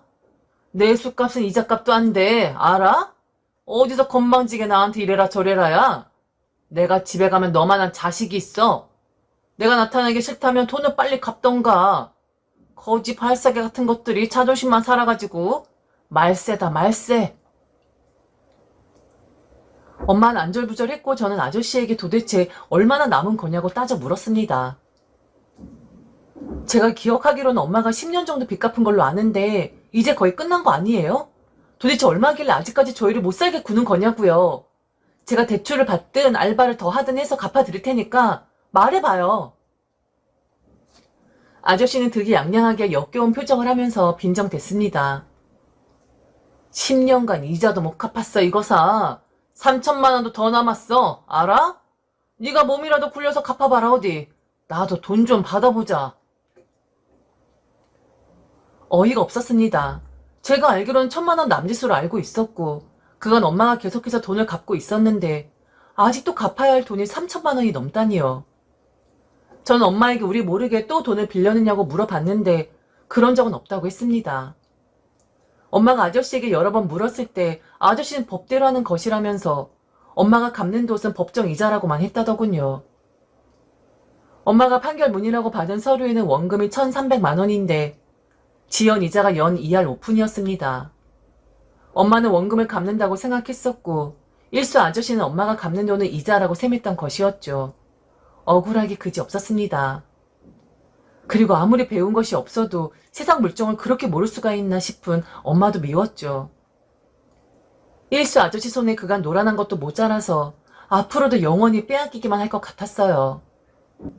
지금이야 이런 부당한 일을 당하면 구제라도 받겠지만 그때는 구제받을 엄두를 못 냈어요. 오직 빨리 졸업해서 돈 많이 주는 직장 들어가야겠다는 생각뿐이었습니다. 엄마가 낙천적인 것을 다행으로 알아야 하는지 엄만 그래도 언젠가는 다 갚겠지 하면서 저보곤 가만히 있으라고 하더라고요. 선녀 같은 엄마를 보고 있자니 울고만 있을 수 없었습니다. 더 독하게 공부했던 것 같네요. 그리고 그 뒤로 저는 엄마의 가게에는 나가지 않았습니다. 일수 아저씨를 보면 사고라도 칠 것 같았거든요. 그렇게 저는 또다시 이 약물고 공부했고 돈 많이 주는 금융 쪽에 취업할 수 있었습니다. 그리고 취업한 지 1년 만에 3천만 원 만들어서 일수 아저씨 돈을 갚아버렸죠. 그날도 역시 일수 아저씨는 엄마의 가게에서 술을 마시고 있더군요. 저를 보자마자 친한 척을 하며 역겨운 말을 하더라고요. 못 본 새 많이 이뻐졌다. 이제 제법 숙력티가 나는데 대학 졸업은 했냐? 요즘 일자리 구하기 어렵다는데 취직은 했고? 어디 술집 같은 데 나가서 일하는 거 아니야? 직업이 귀천이 어딨겠냐? 한번 열심히 살아봐. 세상사 힘든 거 알아야 내가 얼마나 고마운 사람이란 걸 알지. 와서 술이나 한잔 따라봐라. 그럼 일일치 이자 비용 탕감해준다. 엄마는 제가 돈을 갚으러 왔다는 것을 알고 있었고 그날로써 빚에서 해방된다는 것을 알았는데 그래서인지 아저씨에게 무섭게 달려들더라고요. 야, 이 미친 인간아. 내 딸이 접대부야? 니도 돈을 다 갚으려고 불렀다. 이 빌어먹을 인간. 어디서 내 딸에게까지 수작질이야. 당장 돈 가지고 썩 꺼져. 다시 우리 앞에 나타나지 말라고. 그랬다간 반드시 내가 너 목 꼭 딴다. 엄마는 무슨 일이라도 저지를 것 같이 섬뜩하게 일수 아저씨에게 달려들었고 일수 아저씨는 얼굴이 벌개져서 당황하더라고요. 저는 일수 아저씨 보는 앞에서 계좌번호를 받아서 돈 3천만 원을 입금시켰습니다. 그동안에 말도 안 되게 뜯어간 돈이며 파렴치한 짓 한 일을 생각하면 당장 콩밥이라도 먹이고 싶지만 돌아가신 아버지 엿보고 무식한 엄마의 죄라서 그냥 다 덮고 가려고 해요. 이 돈도 솔직히 버러지 같은 당신한테 주기 아깝지만 깔끔하게 법적으로 그렇다니까 안 줘도 될 돈인 거 알지만 주는 거예요. 그러니 이 돈 받고 썩 꺼지세요. 그리고 다시는 저희 모녀 앞에 나타나지 마세요. 던 행패 부렸다가는 그날로 콩밥 먹을 줄 알라고요. 더 심한 말을 하고 싶었고 살풀이라도 하고 싶었는데 솔직히 그렇게 하기엔 일수 아저씨가 그간 해온 행태들 때문에 무섭긴 했습니다. 대신 용기를 내어서 이 악연을 끊어내고 싶었죠. 일수 아저씨는 통장의 돈을 확인하고는 아무 말도 못하다가 일어서서 가려고 하더라고요. 저는 돈 내고 가라고 소리소리를 질렀습니다. 그리고 그날 이후로 일수 아저씨는 저희들 앞에 나타나지 않았어요. 엄마는 그날 가게 바닥에 주저앉아서 서럽게도 울었죠. 십수년 고통스러웠던 일들이 주마등처럼 지나간다고 하더라고요. 저는 직장생활 열심히 했고 돈도 아득바득 모았습니다. 그러다 보니 30이 가까우더군요. 이렇다 할 연애는 해본 적이 없었고 소개팅조차 몇 번 없었어요. 그런데 절 죽자 쫓아다니던 남자가 한 명 있었죠. 한창 취업 준비할 때 한 달 정도 이용하던 집 근처 독서실이 있었는데 거기서 공부하던 남자였어요. 독서실 옥상에서 자주 마주치곤 했었죠. 고시 공부한다는 남자였었는데 순박해 보이더라고요. 몇 번 아른 체를 해주고 열심히 하면 좋은 결과 있을 것이라고 말해준 것밖에 없는데 그때부터 저를 죽자 살자 쫓아다녔습니다. 취직하고 정신없는 와중에도 퇴근 무렵이면 시시콜콜한 메시지를 보냈고 주말이면 영화 보자, 차 마시자 귀찮게 했었죠. 스토커까진 아니었는데 하도 귀찮게 해서 단호하게 말해주었습니다. 오빤 제 스타일 아니에요. 더군다나 고시 공부한다는 사람이 시간이 남아 돌아요? 여자 꽁무니나 쫓아다니게? 공부하세요, 공부. 그리고 앞으로 연락하지 마시고요. 그랬더니 그 자리에서 제 앞에 무릎을 꿇으며 자기 살려달라고 애원을 했었습니다. 저 아니면 죽겠다나 어쩌겠다나 그랬죠. 제가 그래도 독한 사람인데 그런 눈물에 넘어갈 사람도 아니었고 그렇다고 그대로 냅두자니 또 쫓아다닐 것 같더라고요. 그래서 나름 꾀를 내어서 취직이나 하고 들이대라고 직설적으로 말해주었죠. 저랑 만나고 싶으면 번듯한 직장에 취직하세요. 전 능력 없는 남자가 세상에서 제일 싫거든요. 뭔가 좀 떳떳한 모습으로 들이댄다면 그때 만나서 데이트해 줄게요. 그 전에 연락해도 안 받을 거고 메시지 보내도 답장 안 할 거예요. 그리고 저에게는 그런 값싼 눈물 같은 거 통하지도 않아요. 그 정도로 쌀쌀맞게 대했으면 자존심상 떨어져 나갈 법도 하건만 그 남자는 미련할 정도로 직진이더라고요. 그러면서 곧 취업해서 짠하고 나타날 테니 그때까지 기다려 달라고 했습니다. 그냥 건성으로 알았다고 답해 주었는데 그게 현실이 되어 버렸죠. 머린 나쁘지 않았는지 고시 공부 그만두고 취업 준비해서 1년여 만에 합격했다고 제게 기쁜 목소리로 전화를 했습니다. 물론 그 전에도 제게 매일같이 메시지 보내고 가끔 회사로 꽃도 보냈지만 한 번도 대꾸해주지 않았었는데 모르는 번호로 전화가 와서 받았더니만 그 사람이 취업했다고 들뜬 목소리로 이젠 사귀는 거냐고 묻더라고요. 그때 그 소름이란 이루 말할 수 없었죠. 그래도 약속은 약속이니 어쩌겠나요. 몇 번 만나주는 관용은 베풀었습니다. 전 그 남자에게 어떠한 감정이나 느낌도 없었거든요. 다만 제가 취업하면 만나는 주겠다고 약속을 했으니 몇 번 정도 차 마시고 영화나 봐주기로 했죠. 한 5번 정도 만났을 때 저는 그 남자에게 도무지 감정이 생기질 않는다고 말해 주었어요. 그 남자는 또 서럽게 울더라고요. 그러면서 기회를 달라, 오래 보아 달라 그런 말들로 제 마음을 잡으려고 했고 저는 그냥 친구 사이로 지내는 것이 좋겠다고 선을 그어 주었습니다. 그마저도 그 남자에게는 희망이 되었는지 연신 고개를 끄덕였죠. 그렇게 그 남자는 저를 4년이나 넘게 쫓아다녔었네요. 귀찮았지만 어느 순간부터 그냥 그러려니 싶었고 그 남자의 어린애 같은 순수한 면에 약간의 끌림도 있었습니다. 저야 남자보단 하는 일에 더 열심히였고 돈을 모으는 것에 제 인생을 걸었던 만큼 주변에 남자는 거의 없다시피 했었죠. 그러다 보니 서른을 넘기게 되었고 그 남자는 계속해서 제게 결혼 이야기를 하더라고요. 결혼만 해주면 자기가 다 알아서 집안일도 하고 홀어머니도 모시겠다고 했습니다. 결정적으로 저희 엄마를 모시고 살겠다는 말에 혹했던 것 같아요. 맞선 몇 번 보았을 적에 만났던 남자들은 자기네 부모는 모실 생각이 있다면서도 장모님은 모시겠다는 사람이 없었거든요. 어떤 남자는 농담이라고 하면서 우스갯소리로 말했는데 어이가 없었던 적도 있었어요. 결혼한 남자와 여자들이 바라는 게 딱 한 가지씩 있대요. 그게 뭔 줄 알아요? 여자는 돈 많은 시아버지가 필요하고 남자는 우리 집 살림과 육아해줄 장모님이 필요하다고 하더라고요. 애 낳으면 교육은 친할아버지가 시키고 육아는 장모님이 한대요. 전 그 말에 전적으로 동감해요. 대신 본가든 처가든 가까운 곳에 살아야지 같이 사는 것은 죽어도 안 될 것 같아요. 같은 생각이시죠? 저 또한 이기적인 사람이라서 시부모님을 모시고 사는 것은 감히 엄두를 못 냈었기에 그 맞선 남의 말에 수긍하고 말았습니다. 그리고는 엄마에게 엄청 죄 지은 것 같고 미안했었죠. 거의 대부분의 남자들이 그랬는데 그 순정파 남자는 자기가 먼저 저희 엄마를 모시겠다고 발벗고 나서니 순간 눈길이 가더라고요. 몇 번의 줄다리기 끝에 결혼을 승낙했습니다. 그 남자는 저희 엄마에게 먼저 인사를 하러 왔어요.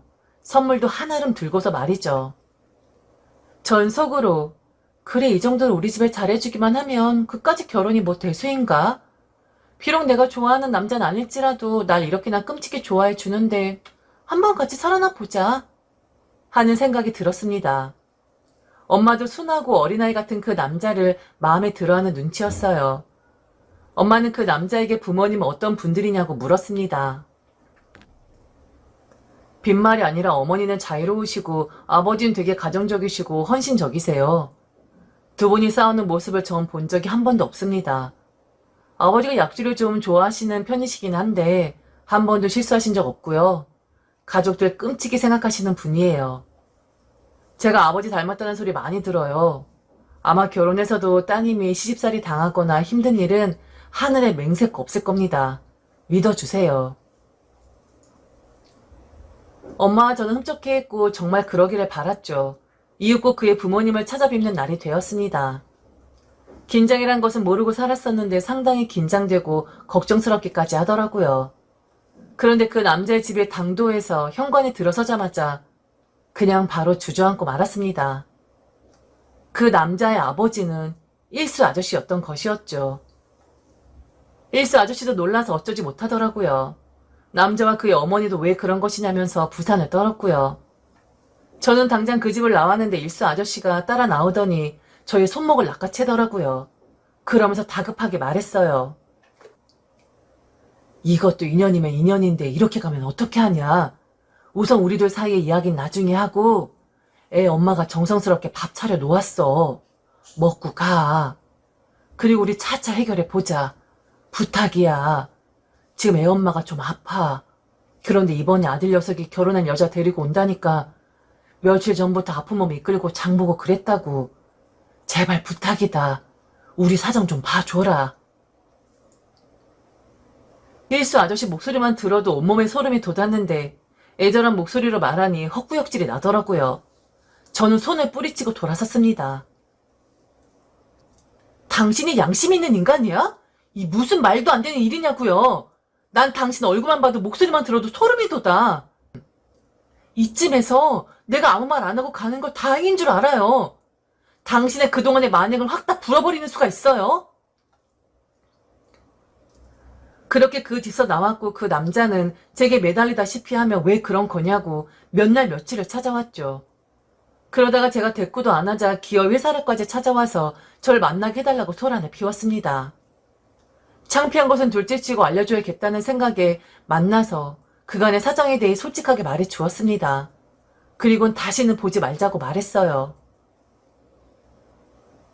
그간의 사정을 들어서 알겠지만 당신 아버지는 우리 모녀에게 있어서 짐승만도 못한 인간이야.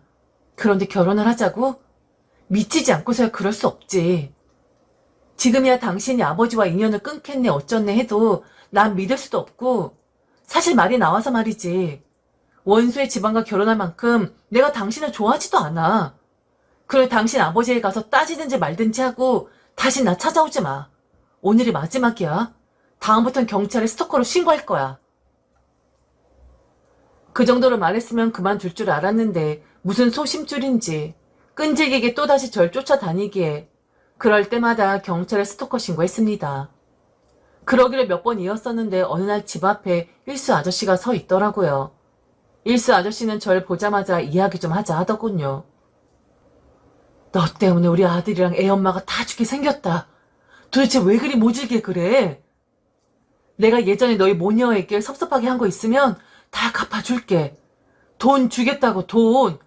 한 5천만 원 해줄 테니까 그만 있고 내 아들이랑 잘 해봐. 지금 애 엄마가 암 4기야.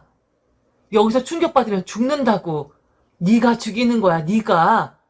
그러니 어른이 말하면 좀 들어라. 짐승 같은 줄은 알았는데 이 정도로 뻔뻔한 줄은 몰랐죠. 저는 경고해 주었습니다. 이봐요 아저씨. 아저씨는 최악으로 질이 나쁜 인간이에요. 엄마가 무식하다고 해서 법적서를 들이밀며 얼마나 고리대를 뜯었어요. 그뿐이에요? 엄마를 짓밟기까지 했잖아요. 아저씨네 아줌마도 그런 사정 알아요? 내가 한번 가서 말해줘요? 아저씨가 그렇게 가정적이고 헌신적이 하면서요. 이 기회에 그 가증스러운 가면 벗겨드릴까요? 전 댁네 아줌마가 죽든지 그 아들내미가 죽든지 관심 없어요. 세상이 냉정하다고 냉혹하다는 것을 제게 가르쳐준 사람이 아저씨 아니에요? 어디서 값싼 동정팔이 하려고 해요? 다시 한번 말하지만 이 시간 이후로 또 이렇게 우리 집에 어슬렁거리거나 찾아오면 나 당장 아줌마한테 찾아가서 다 말할 거예요.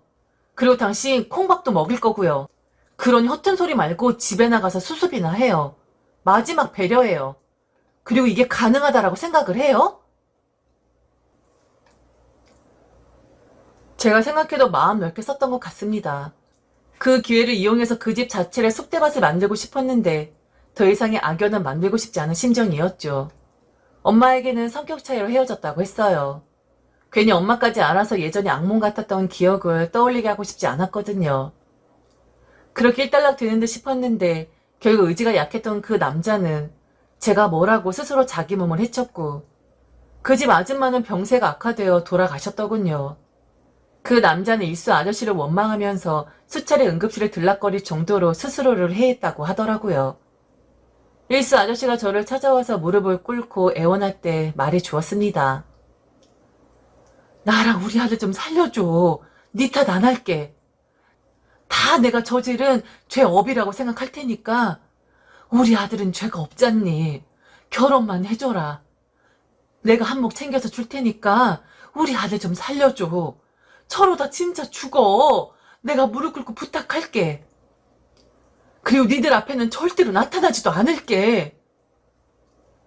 도저히 동정조차 가지 않았는데 왜 제게 무릎까지 꿇는지 이해할 수 없었죠.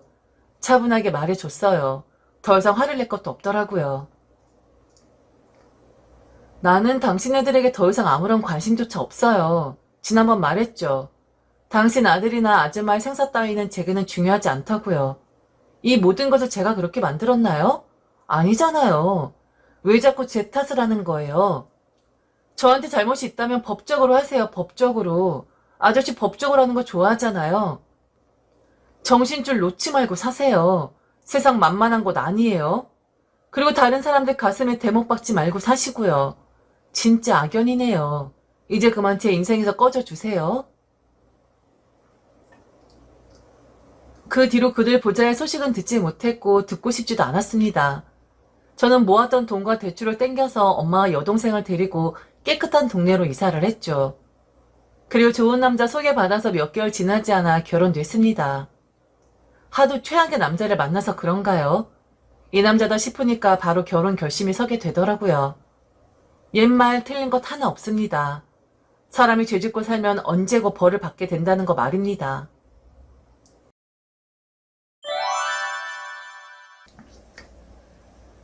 얼마 전에 형님에게서 연락이 왔습니다. 형님의 목소리를 들은 건 거의 10년 만이지 싶어요. 조카가 결혼을 하게 되었다고 그 소식을 알리려고 제게 전화를 했다 하더군요. 축의금을 원했던 것일까요? 아니면 형님 말처럼 가족이니까 그저 알려주고 싶었던 것이었을까요? 그래서 어차피 시국이 시국이다 보니 참석은 좀 어려울 것 같고 축하드린다 말씀을 드렸습니다. 이야기가 다 끝났는데도 형님은 전화를 끊지 않으셨어요. 그러면서 제게 그러시더군요. 동서, 미안해. 아직도 그게 마음에 남아있는 거야? 아휴, 내가 정말 미안했어. 그렇게 말하면 안 되는 건데. 그땐 내가 어떻게 됐었나 봐. 어머니도 그렇고 나도 그렇고 동서한테 항상 미안한 마음 가지고 살았었어. 매일 서방님이랑 애들만 시댁에 오는데 그 모습 볼 때마다 마음도 편치 않았었고. 오랜 시간이 지났으니까 이제 마음을 좀 풀어주면 안 될까? 요즘 다들 어려운 시기에 가족들끼리라도 똘똘 뭉쳐야 하지 않겠어? 그러니까 동서, 이제 마음 좀 풀고 우리 얼굴 좀 보면서 살자. 배운 사람의 마음도 너그럽게 가져야지. 안 그래? 차분한 목소리로 제게 이야기를 하는데 단전에서부터 불쑥 뭔가가 올라왔습니다. 10년? 10년 참 긴 세월입니다. 강산도 변할 그런 세월이지요. 그런데 저는 형님도 그리고 시어머니도 용서를 할 수가 없습니다. 절대로 말이죠. 그런데 상처를 준 사람들이 오히려 제게 그 정도면 되었다고 이제는 화를 풀 때이라고 말을 하네요. 적반하장도 이런 적반하장 없을 겁니다. 무슨 자격으로. 맞은 사람은 아직도 아파하고 가끔씩 그 생각이 올라와서 화딱지가 나는데 정말 웃기고 자빠져 있는 사람들인 거죠. 10년 지났다고 그때 했던 말들이 없어지나요? 아직 10년밖에 지나지 않았어요? 참, 애 결혼한다고 저한테 전화하는 거나 이젠 그만해도 된다고 마음 풀라고 하는 거나 여전하시네요. 왜요? 애비 없어서 배운 게 없어 그렇다고 그때 저한테 그러지 않았어요? 그런데 왜 이제 와서 제게 배운 사람이라고 하시는 건데요? 참 기가 막힙니다. ABM이 다 있는 잘 배우신 형님이나 그렇게 너그러운 마음 가질 수 있는 거죠. 저처럼 애비 없는 것이 뭐 그리 너그럽겠어요? 가족은 무슨 가족?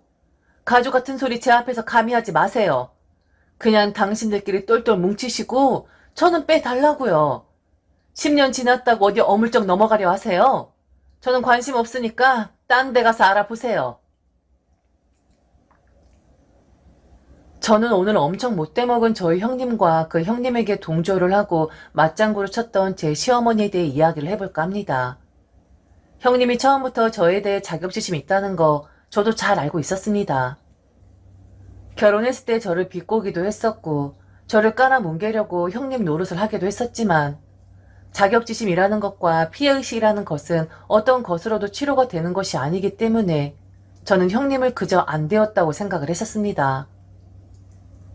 형님이 저를 안 입곱게 생각을 하셨던 가장 큰 이유는 제가 형님보다 조금 더 배웠다는 것과 노후 준비가 되어 있는 저의 친정 때문이었습니다. 그런데 제가 형님 입장이라고 해도 제가 미웠을 것 같아요. 제가 의도한 바는 아니지만 결혼을 하자마자 시어머니는 저를 배운 사람, 좋은 집안을 가지고 있는 며느리라 예뻐하셨고 그에 반대인 형님에게는 제 앞에서도 무시하는 말을 서슴지 않으셨거든요. 그 며느리인 형님에게 왜 그런 행동을 하시는 건지, 그래서 동서지간에 무슨 원수보다 못한 사이로 만들어 놓으신 건지 그 의도는 저도 잘 모르겠습니다. 말 가려 못하고 며느리라고 해서 하대하는 그 빌어먹을 시어머니들의 특징이었겠죠. 그런데 유일하게 형님이 제게 내세울 수 있는 것은 바로 양가 부모님이 모두 살아 계신다는 것이었어요. 저는 아버지가 안 계셨거든요. 아버진 제가 30 문턱에 다다랐을 때 운명을 달리하셨습니다. 그것도 예고 없이 갑작스럽게 말이죠. 그때 저는 제 인생이 끝났다고 생각을 했었는데 산 사람은 어떻게든 살아가게 되는 법이더군요. 엄마는 아버지가 돌아가시자 서울의 집을 정리하고 수도권 외곽으로 집을 옮기셨습니다. 아버지의 흔적이 있는 곳에 계속 계시기가 힘드셨겠죠. 서울에서 일을 하던 저는 자연스럽게 독립을 하게 되었고요. 그리고 결혼을 했고 지금의 이런 상황에 놓여지게 된 것이었습니다. 형님과는 처음부터 맞지 않았고 그 가운데에는 시어머니가 계셨고 동서지간의 질투심과 경쟁심으로 한번 싸워보라 판을 깔아주셨지만 저는 절대로 끼고 싶지 않았습니다.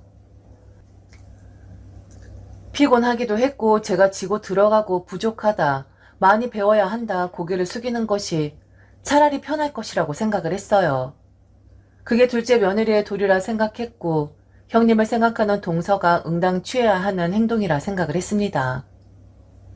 하지만 꼬인 사람들은 그리고 누군가를 처음부터 탐탁지 않게 생각한 사람들은 그런 낮은 배려도 지가 잘났으면 얼마나 잘나서라고 비꼬는 법이더군요. 안일하게 항상 네네 대답을 하는 제가 형님 입장에선 정말 볼상사나웠었나 보더라고요. 지는 넉넉하니까, 지는 배웠으니까 지금 못 배우고 넉넉하지 못한 나와 싸움조차 하지 않겠다는 건가? 지랑 나랑은 애초부터 급이 다르다고 생각을 하니까 나와는 상대조차 안 하겠다는 거구나 라고 어이상실할 만한 그런 삐뚤어진 생각을 하고 계셨더군요. 얼마나 제가 무너지기를 기다리고 있었을까요? 너 언제쯤 걸리게 될 것이다 라고 얼마나 손꼽아 기다리고 있었을까요? 그 생각만 하면 소름이 돋습니다. 눈에 보일 정도로 시어머니는 형님과 저를 비교하셨고 그럴 때마다 형님의 얼굴이 일그러지는 것을 보고 저를 시샘하고 있다는 것을 눈치챈 남편은 시어머니에게 그러지 말라고 한마디를 하곤 했었습니다. 그러다가 나중에 후회할 일 온다고 말이죠. 어머니, 동서지간의 비교 그만하세요. 형수님 기분도 생각을 하셔야죠. 왜 말끝마다 형수님하고 이 사람하고 비교를 하시는 건데요? 어머니가 중심을 잘 잡으셔야 하는 건데 이러다가 나중에 문제 생기는 건 아닌가 하고 걱정이 앞섭니다. 그리고 형님 생각도 하셔야죠. 이 사람 형수님 발끝 따라가려면 아직 먼 사람이에요. 지금 형수님한테 배우고 가르침 받겠다고 하는 사람인데 왜 어머니가 그 가운데서 해방을 놓고 계신 건데요? 동서지간 사이 틀어지면 나중에 어머니만 힘들어지시는 거예요. 게다가 동서지간 그리 된 게 시어머니의 차별 때문이라면 더더욱 그런 거고요. 그러니까 정치 좀 잘 좀 하세요. 저의 대적하지 않은 행동 그리고 남편이 형님을 생각하는 말들 모두 다 형님은 어긋난 마음으로 듣고 계셨던 거였습니다. 왜 그렇게 사람이 꼬이기만 한 건지 그리고 그냥 편안하게 화목하게 살고 싶을 뿐인데 힘들게 경쟁하고 싶지 않아 형님이 하라는 대로 할게요 라고 순종적인 행동을 취했을 뿐인데 그 자격지심과 피해의식은 어떤 것으로도 해결이 안 되는 것 같습니다. 하물며 저는 형님과 심도 깊게 대화를 요청한 적도 있었는데 절대 제게 한마디를 안 하시더군요. 어떤 것을 제가 고쳤으면 좋겠냐고, 제 어떤 점이 마음에 들지 않으시냐고, 그리고 편안한 동서지간을 만들기 위해서 제가 무엇을 했으면 좋겠냐고 물어보았을 때 형님은 제가 하는 말에 응이라고 대답만 할 뿐 절대 속내를 내비추지 않으셨던 분이셨죠. 대화를 요청해도 그냥 따라드려도 어차피 저는 형님 마음에는 본인을 무시하고 아래로 보는 동서라는 것이 낙인이 찍혀 있었던 모양입니다. 그러다가 형님 입장에서 쌤통인 일이 하나 터지고 말았습니다. 제 입장에선 억장이 무너지는 일이었는데 말이죠. 바로 저의 친정엄마가 살고 있는 집에 물난리가 난 것이었어요. 장마 때 종종 TV에서 보시죠. 산사태가 났네, 물이 집을 덮쳤네. 이거 당해보지 않은 사람들은 절대로 그 당시의 공포감이 얼마나 끔찍한지 알 수 없습니다. 저도 어렸을 적 할머니 집에 갔다가 한번 그 경험을 한 적이 있었는데 빗물이 마당 앞에서 파도를 칩니다. 그리고 갖가지 나무들, 돌들, 그 돌들이 굴러오면서 마치 천둥 소리를 내는 것과 같은 그런 소리를 냅니다. 어둠 속에서 비는 억수같이 쏟아지고 굉음이 들리고 정말 그 공포감은 다시는 기억하고 싶지 않은 그런 기억이었죠. 그런데 안타깝게도 서울집을 정리하고 외곽으로 간 친정엄마의 집에 물난리가 난 거였어요. 집이 하필이면 산 밑에 있었는데 산에 나무를 깎아대다 보니 결국엔 폭우에 의해 산사태가 난 거였습니다. 혼자서 얼마나 무서웠을지 엄마는 그때 본인이 이렇게 죽는 거구나 라고 생각을 했었다고 해요. 그리고 결국 산사태가 나면서 집을 덮칠 것 같아서 몸을 피하기 위해 집을 버리고 밖으로 나왔는데 아무것도 챙기지 못하고 그냥 맨몸으로 나왔었다고 합니다. 얼마나 상황이 긴박했었을지 상상이 되시나요? 엄마가 사는 동네는 그야말로 쑥대밭이 되었습니다. 게다가 물이 얼마나 불어났는지 살펴보려 나오셨던 할아버지 한 분이 그 물에 휩싸여 운명을 달리하셨다 하더군요. 그런데 이런 일이 일어났는데 우리 엄마가 그 할아버지가 되지 말라는 법이 없었는데 이 상황을 보고 저희 형님이란 사람은 제게 사람이라면 하지 못할 인간 이하의 수준으로 입을 놀렸던 거였습니다. 놀란 가슴을 쓸어안고 엄마 집에 갔는데 다행히 집은 손상된 곳은 없었지만 앞마당에 아예 쓸려 나갔더군요. 그리고 바로 엄마의 아래집 같은 경우는 나무와 돌과 흙으로 집 자체가 덮여져 버렸었고요. 마치 집에 무너져 내려 버린 것처럼 그렇게 흙 속에 파묻혀 버렸더군요.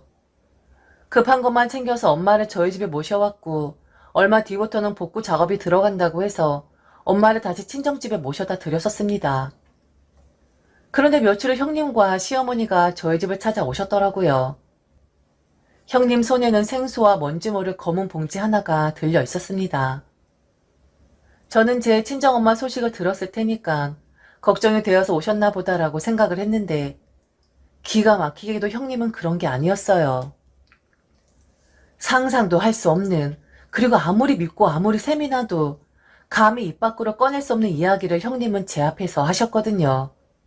이거 쌤통이다라는 느낌을 팍팍 주면서 말이죠.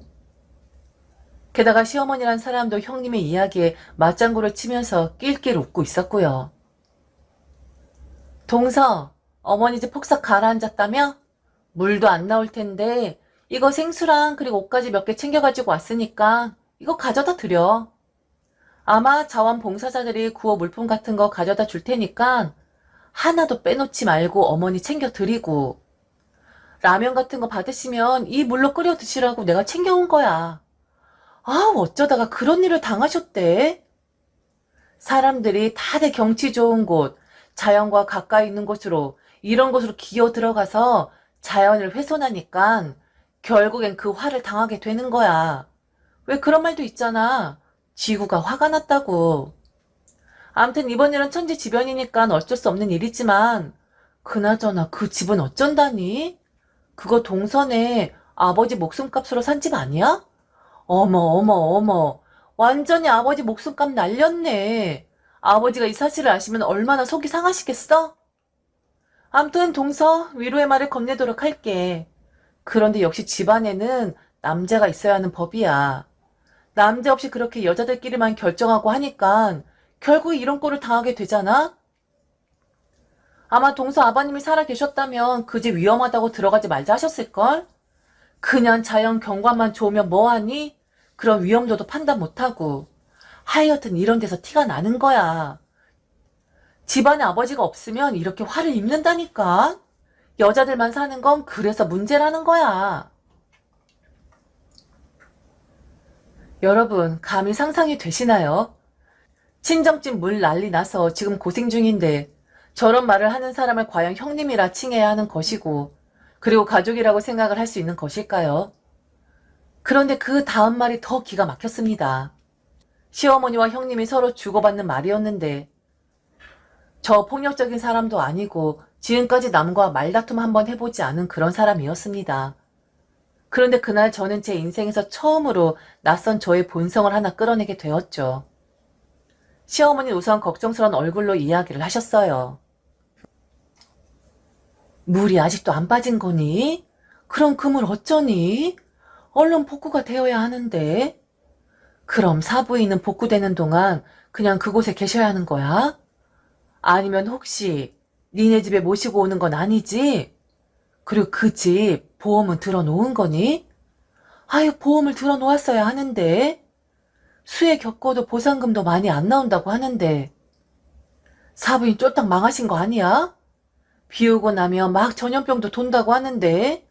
설마 이 집으로 모셔오는 거 아니지? 미안하지만 그건 절대로 안 된다. 그 뭐냐, 수혜 때 TV 보면 막 가건물 같은 거 지어주고 하더만. 그런 것도 사람 살만해. 그리고 그런 곳에 있어야만 사람들이 불쌍하다 생각해서 라면도 가져다 주고 김치도 가져다 주고 쌀도 가져다 주고 하지. 그런 거 다 받아야 하니까 절대로 이 집으로는 모셔오지 말도록 해. 갈 곳도 없는데 눌러 앉으실까봐 내가 걱정이 돼서 그런다. 너 이거 절대로 섭섭하게 생각하면 안 된다. 결혼하고 나면 친정은 친정이고 너는 너야.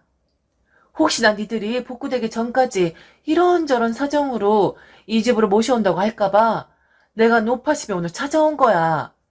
그런데 물은 거의 다 빠졌니? 내가 한번 가봐야겠다.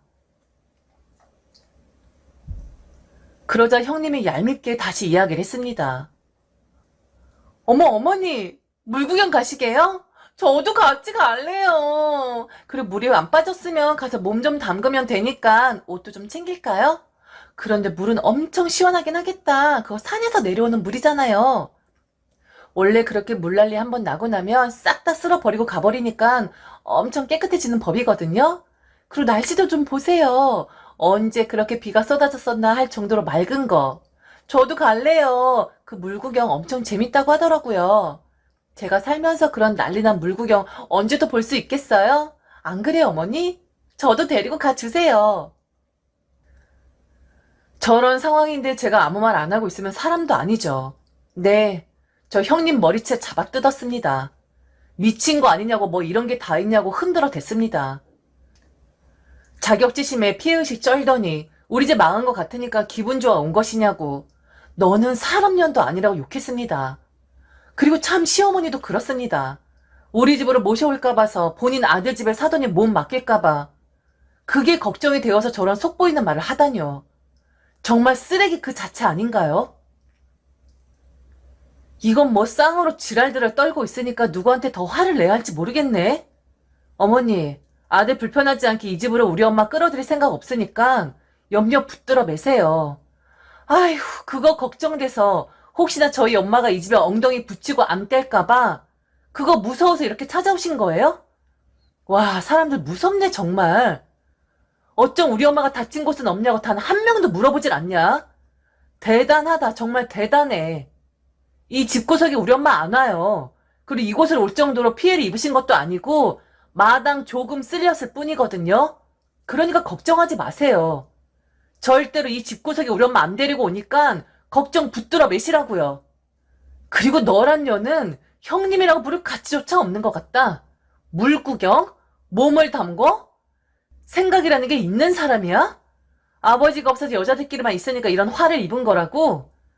그럼 애매비 다 있는 네 인성은 왜 이따위니? 부모 다 있는 사람의 인성이 이따위인데 지금 나한테 애비 없어서 일이 된 거라고 모욕을 줘? 나를 부러워했다는 거 내가 모를 줄 알아? 그렇게 부러우면 내가 빌어줄까? 너도 네 애비 목숨값으로 그런 집 먹게 해달라고 빌어줘? 이런 빌어먹을 것 같으니라고. 네 심보가 그러니까 평생을 그지처럼 사는 거야. 그걸 네 탓을 해야지. 왜 잘 살아가고 있는 사람을 깎아내리고 험담을 하고 부러워하기만 하니? 미안하지만 우리 친정집 아무 문제 없어. 쫄딱 안 망했으니까 나한테 빌붙을 이유도 없으니까 다 꺼져라. 다신 내 눈앞에 나타나지 마. 당신들이 인간이야? 하늘이 무섭지도 않아? 이런 개 같은 소리 짓거리는 게 무섭지도 않냐고. 그렇게 저는 시댁과 인연을 끊어버렸습니다. 남편에게 제가 이야기할 필요도 없었어요. 시어머니가 알아서 남편에게 다 불어버렸거든요. 왜냐? 그동안 시댁 지원했던 거 싹 다 끊어버렸고 용돈 끊기니 똥줄 타서 저 좀 설득하라고 남편에게 이야기를 했었던 거였습니다. 살림하는 사람이었지만 저의 남편 제게 용돈 받아 쓰는 그런 사람이었습니다.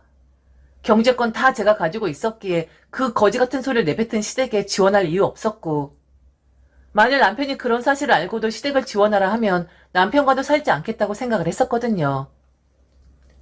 그렇게 10년이 흘렀던 거였습니다. 중간중간 남편과 아이는 띄엄띄엄 시댁을 가긴 했지만 저는 가지 않았었고 연락 한번 하지 않았습니다. 그런데 10년이나 흘렀고 이제 그만큼 했으니 화를 풀라고 하네요. 이게 가당키나 한 겁니까? 아직도 속에 품고 있는 제가 과한 겁니까? 그렇다고 해도 저는 시댁 식구들하고 엮일 생각 전혀 없습니다. 감히 남편도 제게 요구하지 못하고요. 남편도 상식이 있는 사람인데 감히 제게 이제 그만하라고 말할 수 있겠습니까? 그리고 본인이 받는 용돈과 조금 넣어둔 주식 팔아서 시댁을 지원하는지 뭘 하는지 모르겠지만 저는 죽을 때까지 시댁 지원할 생각 없어요. 만날 생각은 아예 없고요. 집이 무너지지 않았지만 죽을 고비를 넘긴 사돈에게 인간 이하의 말을 내뱉은 시댁 식구들 어떻게 생각하시나요? 저처럼 이런 일 당해본 분들 계신가요? 글을 쓰면서 다시 한번 그때 생각이 나서 화딱지가 납니다.